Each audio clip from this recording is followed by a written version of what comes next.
I think it's important for regulation to drive innovation. It's not just the dead hand of the state. I think regulators have a role in encouraging competition, because it's through competition that companies can create new services and deliver innovative products to their customers.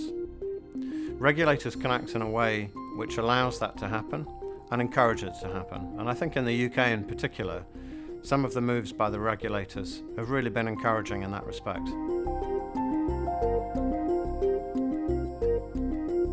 Well, I think you see regulation driving innovation in the UK in a couple of different mechanisms.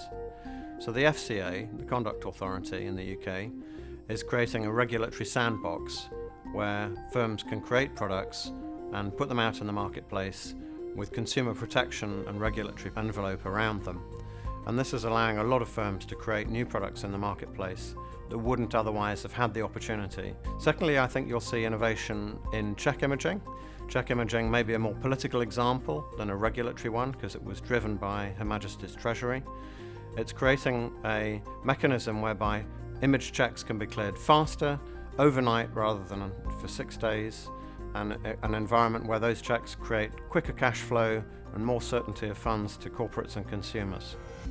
Another example would be the introduction of ISO messaging, ISO 222. This is a new standard which has been rolled out by the Bank of England for chaps to underpin its mechanism there. And for the UK retail mechanisms, it will be the chosen standard of choice when the new payments architecture will be rolled out across the UK in the next 2 to 3 years.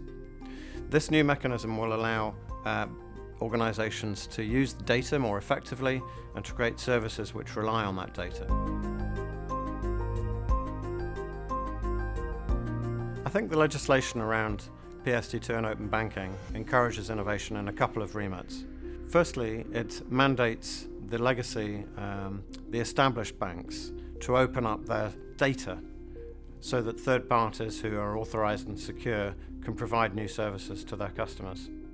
And secondly, under the wider PSD2, there is the establishment of a new API framework, an application programming interface mechanism with standards, so that third parties don't need to redevelop to a specific bank's front end or pretend to be the customer.